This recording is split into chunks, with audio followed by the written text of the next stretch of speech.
हम यहाँ सुबह 7 बजे से खड़े हैं। सुबह 7 बजे से खड़े हैं। हाँ। अंदर क्या बोल रहे हैं? अंदर को जाने नहीं देते हैं, कहते हैं अतिथि शिक्षक हो, चलो बाहर चलो। 1 महीना से यहाँ 4 दिन रोज हर दिन चक्कर लगा रही हूँ, लेकिन यहाँ पे कोई सुनवाई नहीं है सर। 3 बजे के बाद का समय देते हैं, फिर कहते हैं कि मैम नहीं है, मीटिंग में यहाँ है वहाँ है। शिक्षक अब आत्महत्या करेंगे, इसका जिम्मेदार डीपीआई होंगे।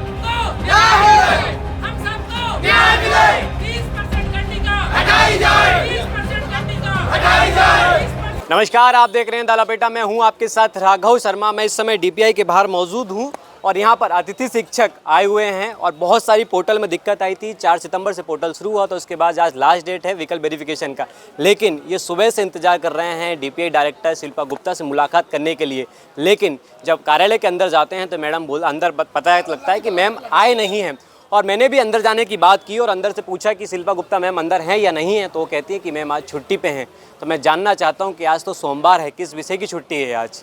और फिर बताया गया कि मीटिंग में है, तो सीधा कहीं ना कहीं रीज़न ये है कि मुलाकात नहीं करना चाहती हैं। यहाँ अतिथि शिक्षक बहुत सारे लोग हैं, आज लास्ट डेट है और बेचारे बहुत दूर दूर से आए हैं। सबसे पहले आपका नाम बताइए, क्या नाम है? मेरा नाम संकेश कुमार द्विवेदी। क्या समस्या है आपकी? मेरी ज्वाइनिंग हो रही है सर। उसमें लिख के आ रहा है कि ये लॉन्ग टर्म के लिए आपके लिए वैकेंसी नहीं है इस सत्र के लिए। और पहले लिख के आता था विगत सत्र में कम मेरिट के अनुसार आपकी ज्वाइनिंग के लिए अनुमति नहीं है। वहाँ पर 2 पद शो हो रहे हैं सर श्रीमान जी। एक लोग की ज्वाइनिंग हो गई, हमारी ज्वाइनिंग नहीं हो रही। पोर्टल की दिक्कत है? हाँ, पोर्टल की दिक्कत है। कब से खड़े हैं आप यहाँ? हम यहाँ सुबह 7 बजे से खड़े हैं। सुबह 7 बजे से खड़े हैं। तो अंदर क्या बोल रहे हैं? अंदर को जाने नहीं देते हैं, कहते हैं अतिथि शिक्षक हो, चलो बाहर चलो। अतिथि शिक्षक हो तो बाहर चलो। बाहर चलो। हाँ, मुलाकात नहीं करने देते हैं। हाँ, क्या नाम है मैम? सोनम गुप्ता सर। मैं रीवा से आई हूँ। 1 महीना से यहाँ 4 दिन रोज हर दिन चक्कर लगा रही हूँ, लेकिन यहाँ पे कोई सुनवाई नहीं है सर। सर मेरा रिजल्ट 30% से ज़्यादा रिजल्ट है, फिर भी पोर्टल पे 30% से कम रिजल्ट शो हो रहा है। 3-4 बार आ चुकी हूँ। बताया जा रहा है कि 2 नंबर ग्रेस से बच्चा पास हुआ। ग्रेस से पास हुआ बच्चे को उत्तीर्ण माना जाएगा, लेकिन अतिथि शिक्षक को अनुत्तीर्ण माना जा रहा है। ये कैसा नहीं था? अगर मैं 24 नंबर उसको न दिलाई होती तो बच्चे पे ग्रेस कैसे लगता सर? अगर मैंने उसको 20 नंबर दिलाती हूँ तो ग्रेस कैसे पाता? 24 नंबर पाया है तब जाके वो उत्तीर्ण हो पाया है। तो प्लीज़ सर ये 3.1.2 कंडिका को हटाया जाए, जिससे सभी लोगों को अतिथि शिक्षक में ज्वाइन करने का मौका मिले। महोदय से निवेदन है कि हमारी बातें सुनी जाए। यहाँ से मैं 1 महीने से आ रही हूँ सर, मतलब 4-5 दिन तो मैं आ चुकी हूँ, लेकिन डेली आ चुकी हूँ। नहीं सर, मैडम से मुलाकात कभी नहीं हुई। बस आवेदन दे के जाओ, आवक जावक में जमा करके जाओ, बस चले जाओ घर। पुलिस वालों को बुला लेते हैं, धक्का मुक्की वगैरह होती है। मैं यहाँ कई बार आ चुका हूँ।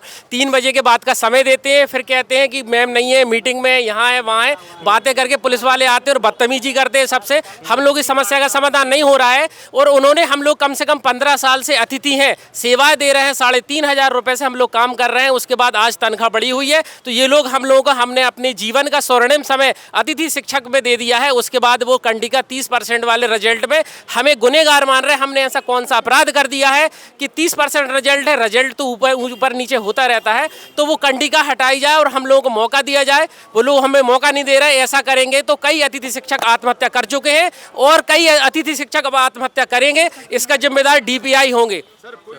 सर मैं पिछली 17 तारीख से मैं यहाँ पर चक्कर लगा रहा हूँ। मैं विगत 16 वर्षों से शासकीय विद्यालयों में अतिथि शिक्षक के पद पर काम कर रहा हूं सर। मेरा 37% रिजल्ट होने के बाद भी मुझे कंडिका 3.1.2 का मैसेज मेरे सामने आ रहा है। मैं पिछले 15-17 दिन से यहाँ पे चक्कर लगा रहा हूँ। 8 से 10 आवेदन दे चुका हूँ, किसी तरह की कोई सुनवाई नहीं है सर। यहाँ पे हम लोग आते हैं, मैं शिवपुरी से आया हूँ सर। इतने दूर दूर से हम लोग आते हैं, 8-8 दिन यहाँ पे पड़ा रहते हैं। और इसके बाद में सर ये अफसरशाही और तानाशाही यहाँ पे चल रही है सर। लोग इतनी दूर से आते हैं, कोई शिवपुरी से आ रहा है, कोई मैं शनिवार को भी आया सर, आवेदन ले लिया मेरा। उसके बाद बोलना के लिए कि आप चले जाओ घर, आपकी करने का समस्या हल हो जाएगी। विगत मैं 6 साल से कर रहा हूँ काम अतिथि शिक्षक वर्ग 2 के रूप में। अभी तक मेरा रिजल्ट खराब नहीं। इस वर्ष रिजल्ट कम आने के कारण हमारे प्राचार्य हमको डीओ की मीटिंग में पहुँचा रहे हैं, संकुल पहुँचा रहे हैं, बच्चों को लेने पहुँचा रहे हैं। जो भी काम कर हमारे लिए कोई पढ़ाने का मौका ही नहीं दे रहे कि आप ताला भी बंद करो, शाम को संकुल में काम करा के जाओ, उसके बाद हम क्या बच्चों को पढ़ाएंगे और बच्चों को लेने जाएंगे। हाँ बताइए।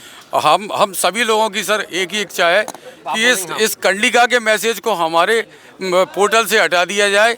जिससे हम लोग ज्वाइन कर Join कर सकें, चॉइस सर। फिलिंग कर कागज निकाल सकें। रहे हैं। क्या सर, क्या नाम है आपका? सर मेरा नाम नारायण सिंह अरगल है। हाँ। मैं ग्राम परसोटा का कहाँ से आए हैं मुरैना से आया हूँ। जोरा गांव के पास में मेरा, जोरा सिटी के पास में मेरा गांव है परसोटा गांव। शासकीय प्राथमिक माध्यमिक विद्यालय एक ही शाला में लगभग 13 साल से अधिक समय से मैं पढ़ा रहा हूँ। हाँ। लेकिन कभी मेरा नाम 1 महीने को साल में चढ़ा देते हैं, कभी 2 साल में नहीं चढ़ाते, कभी 6 महीने में चढ़ा देते हैं। अभी तक मुलाकात हुई आपकी डीपीआई नहीं मैडम सर, से? कोई मुलाकात नहीं। डीपीआई साहब से मुलाकात नहीं हुई सर। और जिला सर, शनिवार को आए तो बोल रहे सर छुट्टी है। कलेक्टर कमिश्नर साहब को यहाँ पे डीबीआई को भी इतने आवेदन दे चुके हैं आप? सर नहीं, आवेदन कोई थैला है सर, देख लो ये सर। देखिए, जी सर, देख सकते हैं। ऊपर उठाइए, ऊपर उठाइए इनको, जी सर। कैमरे में दिखाइए सामने। इतने आवेदन ये दे चुके जी सर, आप हैं, देखो उसके देखो सर, बाद ये आवेदन भी सुनवाई नहीं है। सर ये देखो, एक व्यक्ति के हैं और ये मुरैना से आए हुए हैं और आप देख सकते हैं। हमारी एक ही मांग है, 30% वालों करनी का 3-1-2 को हटा दिया जाए। आप अभी बहुत सारे अतिथि शिक्षकों ने पता हो परेशान होकर आत्महत्या तक कर ली है। मून मैडम से मुलाकात नहीं हो पा रही। कैसे अतिथि शिक्षकों पे इतना बोझ क्यों जा रहा है? सर बोझ नहीं हो जा रहा है कि मतलब ये है कि अपने बच्चों को मार दें या खुद मर जाएं। लेकिन इनको 5, 15 हज़ार 12 हज़ार रुपये महीना मिल जाए तो ये जुल्म है। मतलब शासन को लूटने को 500 करोड़ 1000 करोड़ लूटने को है, लेकिन मेहनत करने वाले एक अतिथि शिक्षक को, एक संविदा शिक्षक के नाम से वर्ग 3-2 के नाम के जो मेरे को मतलब 15,000 18,000 महीना मिले हैं, ऐसे 6-7 साल बिता दे और 6.5 साल को मेरे भुगतान नहीं हुआ। मैं अभी आवेदन दे रहा हूँ, लेकिन अब मैं मर जाऊँ कि मोड़ा मोड़ी मार दूँ, मैं खुद मर जाऊँ या मोड़ा मोड़ी मार दूँ। किसी अधिकारी को मतलब अब शब्द या गलत शब्द या मतलब उनसे बोलो साहब हमारे आवेदन दे लो, तो कभी कहते हैं कि जो हमें मतलब ये मानसिक तनाव देते हैं। हमारे प्रभारी जी, हमारे प्रभारी कहते हैं कि हमको मानसिक तनाव देते हैं। कभी कहते हैं ये हरियाणा एक्ट लगा के धमकी देते हैं। मेरे नाम से 3 बार तो थाने में FIR करा दी कि स्कूल से किसी तरह बैठ जाए। लेकिन मेरा उद्देश्य ये है कि वहाँ पे आदिवासी बच्चे हैं, आदिवासी बच्चों को मैं सर चाहता हूँ कि वहाँ पे थोड़ी थोड़ी शिक्षा हो जाए। इस बहाने से मतलब वहाँ पे बच्चों पढ़ा रहा हूँ। 40 किलोमीटर पर डे साइकिल चला के जाता हूँ पहाड़िया में। निरार माता आपने सुनी होगी जोरा में, तो निरार माता से और आगे जाता हूँ मैं अपने गाँव से 40 किलोमीटर पर डे साइकिल चला के। जंगली है, पहाड़ी है, दूसरी बात है इतनी 12,000 रुपए में इतनी मेहनत, उसमें भी आपकी सैलरी नहीं मिली अभी तक?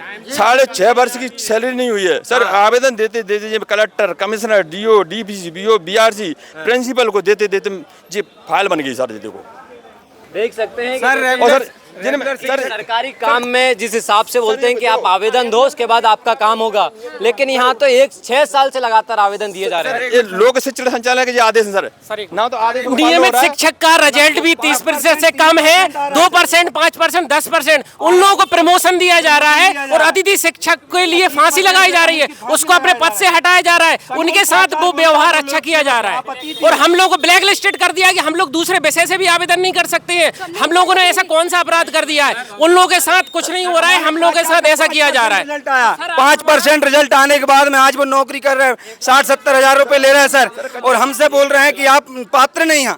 ये कौन सा नियम? पूरा काम करने के बाद में सर संकुल प्राचार्य भी बोल रहे हैं कच्चा पहली क्यों पहली किताब। हम लोग सेवक नहीं, तुम अतिथि हो, मेहमान हो। क्या कहेंगे आप? सर ये जो पोर्टल है हर 2 दिन में इसमें नई टेक्निकल प्रॉब्लम आ जाती है। ये जो पोर्टल है GFMS, ये तो KBC खेल रहा है अतिथि शिक्षक के साथ। हर 2 दिन में नई तकनीक, कभी किसी का KYC है वो हो जाता है तो स्कोर कार्ड डाउनलोड होता है, स्कोर डाउनलोड हो रहा है तो वैकेंसियाँ नहीं खुल रही, वैकेंसियाँ खुल जाती है चॉइस फिलिंग नहीं हो रही।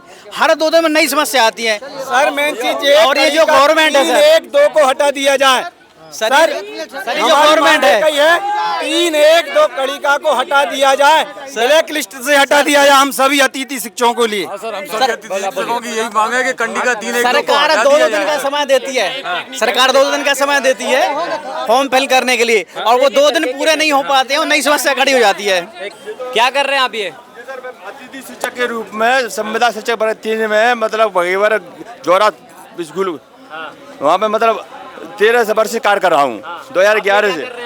अब सर ये देख रहा हूँ कि मैं यहाँ पे मतलब ये आदेश देते आवेदन देते इतने तो आवेदन रह गए, और शिकायत CM प्लान में 7-8 साल से लगा रहा हूँ, ना तो CM प्लान शिकायतें सुन रहे, ना कलेक्टर सुन रहे, ना DO, ना DPC, ना BO, ना BORC, ना प्राचार्य, और जहाँ तक है यहाँ पे संचालन महोदय को भी आवेदन देते देते परेशान हो रहा हूँ। आप क्या करेंगे अब सर ये है मेरी समस्या।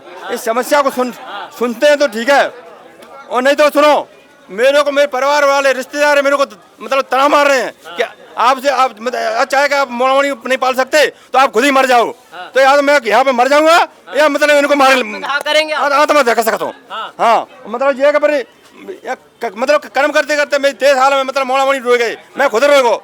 अरे 1 साल में तो 15,000 रुपये मिल जाए, 15,000 तो कपड़ा पहनोगे। करने की बात कर रहे हैं आप, ऐसा मत करिए, पहले आप बात करिए अंदर। बात करते करते मैं परेशान है कि कभी कहते हैं ऊपर जाओ, कभी कहते हैं नीचे जाओ, कभी उधर कमरा में जाओ।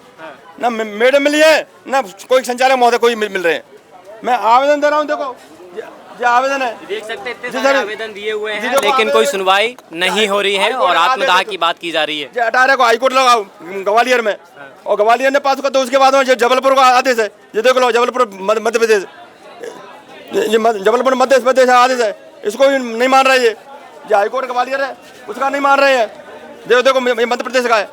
जी मैं भुगतान केवल 6.5 साल में 17 महीने का भुगतान हुआ है, मतलब मैं कार्ड बीट के, और वो भी 2,000 रुपये महीना के हिसाब से। मैं मर जाऊँ क्या, मैं मोड़ामोड़ी मारता हूँ, और ज़्यादा अतपने से रह रहा है, ये तो नहीं जुड़ेगा तो आत्महत्या करूँगा।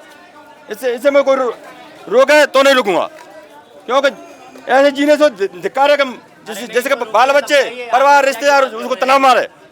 अरे कर्म कर रहे हैं, मतलब कर्म कर रहे हैं, सोच रहे हैं कि आत्मदाह से कोई ऑप्शन नहीं होता, आत्मदाह कोई लास्ट ऑप्शन नहीं है। पहले आप बात करिए अंदर। सर सोच रहे हैं कि मैंने बच्चों पिछड़े क्षेत्र में, आदिवासी क्षेत्र है बच्चा, थोड़े शिक्षित है जाए। एक बच्चा नवोदय में सिलेक्शन होगा मेरा पढ़ा हुआ कच्चा 5 का, अनिल राम गुरु आदिवासी, लेकिन यहाँ पे मतलब कोई सुनवाई नहीं है। यहाँ पे सास की जो टीचर है वो जाएगा स्कूलों में बैठ जाते हैं, पंचायत करते हैं आपस में, लेकिन पढ़ाने वालों को भुगतान नहीं। ये शासन की नीति है। शासन ये भी नीति है कि मतलब लुटेरे वालों को लूटो करो, 500 करोड़ 1000 करोड़ लूटो। लेकिन यहाँ पर काफ़ी समस्याओं को लेकर आए हैं, पोर्टल की बात भी कह रहे हैं, और इस पोर्टल की यूपी के बॉर्डर से आए हैं। आप 3 मांग बता रहे थे, आगे आइए आप, क्या आपकी क्या पोर्टल की बात? हाँ जी, मेरा क्या है KYC प्रॉब्लम आ रही, जो मेरा नाम आना था उसके दूसरी का नाम आ रहा है, और प्राचार्य द्वारा अनलॉक हुआ क्या था। चाहते हैं आप? साइट ही खोल दी जाए, वापस से साइट खोल दी जाए, वापस साइट खोल जाए, सत्यापन की प्रक्रिया चालू की जाए। मैं दतिया जिला से आया हूँ सर, और मेरा जो है सत्यापित कराया था, उसको मेरा जो प्रोफाइल है उसको अनलॉक कर दी गई है। उसके वजह से मेरा जो है चॉइस फिलिंग में मेरा नाम नहीं आ रहा है और स्कूल कार्ड प्रदर्शित नहीं हो रहा है, जिसकी वजह से मैं किसी भी स्कूल में चॉइस फिलिंग नहीं कर पा रहा हूँ। मैं ये चाहता हूँ कि प्रोफाइल को पुनः सत्यापित करने के लिए पोर्टल खोला जाए। तो यहाँ पर बहुत देर से अतिथि शिक्षक इंतजार कर रहे हैं, पोर्टल की खोलने की वापस से मांग कर रहे हैं, और एक अतिथि शिक्षक ने तो कहा कि मैं आत्मदाह भी कर सकता हूँ यहाँ पर यदि मेरी मांग नहीं सुनी गई। लेकिन यहाँ आला अधिकारियों के कान पर जू नहीं रिंग रहा है। लगातार सुबह से यहाँ इंतजार ये कर रहे हैं। शिल्पा गुप्ता जो यहाँ पे DPI डायरेक्टर हैं, और डायरेक्टर से मैंने भी बात करने की कोशिश की, लेकिन वो बोलते हैं कि यहाँ पर नहीं हैं, आज छुट्टी पर हैं।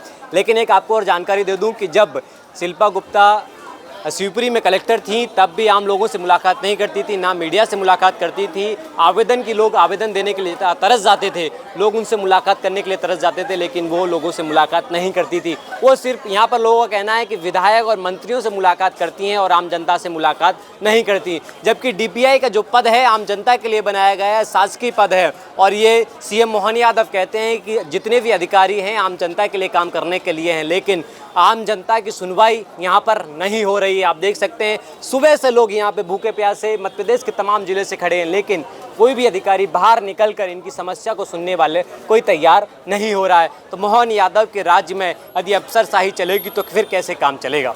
क्या बोल रहे हैं? रेगुलर पढ़ा रहा हूँ। हाँ, और मेरे में लॉन्ग टर्म बता रहा है। इधर सामने सब। हाँ, क्या बोल रहे हैं? मैं 7 वर्ष से पढ़ा रहा हूँ, मेरे में लॉन्ग टर्म बता रहा है, मतलब मैं शॉर्ट टर्म बता रहा हूँ, जो कि एक ही स्कूल में पदस्थ हूँ सर जी, मैं एक ही स्कूल में पदस्थ हूँ। जब भी ये बता रहा हूँ हमारे लिए सर प्राथमिक में तो 100% रिजल्ट रहता है, फिर भी वो कह रहे हैं आपका रिजल्ट पूरा नहीं रहा। देख सकते हैं कि DPI मैम की मेरे को लगता है गाड़ी आ गई है, और ये गाड़ी है, और मुझे लगता है कि DPI मैम आ गए ना, DPI मैम आ गए ना, शिल्पा गुप्ता मैम आ गए ना। ये गाड़ी किसकी है? किसकी गाड़ी? वो कौन है? एपीडी है ना, उनसे मुलाकात करेंगे, हम उनसे बात करेंगे। शिल्पा गुप्ता का बताया जा रहा है जो मैम का वो है नहीं, ये नारे लगाए जा रहे हैं, देख सकते हैं सीधे नारे लगाए। ये डीपीआई के बाहर नारे लगा रहे हैं लोग और अतिथि शिक्षक मध्य प्रदेश के तमाम जिलों से हैं।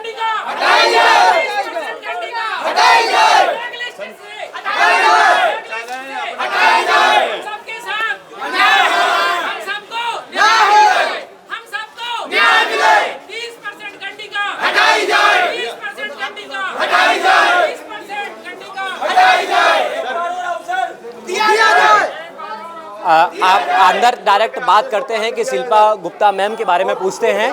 1 मिनट हम बात करेंगे, पूछेंगे उनसे कि आज बाहर अतिथि शिक्षक इतनी देर से इंतजार कर रहे हैं और उनसे यहाँ पर सहायक केंद्र पे सहायता केंद्र पूछेंगे। मैम, आज शिल्पा गुप्ता मैम आए हैं या नहीं है? मैम आपका नाम बता दीजिए। हेलो सर, आपसे मुलाकात करनी है कि बाहर अतिथि शिक्षक काफ़ी देर से इंतज़ार कर रहे हैं मैम का, शिल्पा गुप्ता मैम का। तो मैम सर, क्या कारण है इनके पोर्टल में दिक्कत आ रही है? तो एक बार आपसे ऑन कैमरा बात करना चाहता हूँ मैं। हाँ, तो मैम शिल्पा गुप्ता मैम का मैं बात पता कर सकता हूँ कहाँ पे हैं वो? तो आज ऑफिस में नहीं आई वो? हाँ, जानकारी नहीं है आपके पास। सर, आपका परिचय एक बार बता सकते हैं?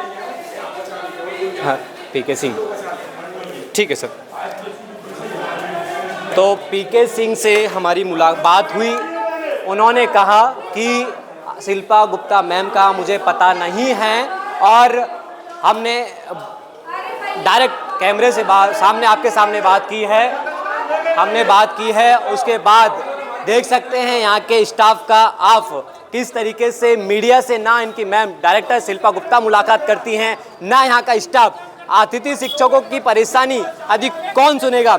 ये शिक्षक तमाम प्रदेश के तमाम जिलों से आते हैं, सुबह से शाम यहाँ बैठे रहते हैं, लेकिन यहाँ पर ये कह दिया जाता है कि अंदर मैम मौजूद नहीं है। और जब स्टाफ से पूछते हैं कि शिल्पा गुप्ता कहाँ पर हैं तो वो कहते हैं कि हमें पता नहीं है। तो मध्य प्रदेश में कहीं ना कहीं अफसरशाही चल रही है और आम जनता परेशान हो रही है और लपेटा लगातार इस खबर को उठाता रहेगा। संजय के साथ राघव शर्मा की रिपोर्ट है भोपाल से।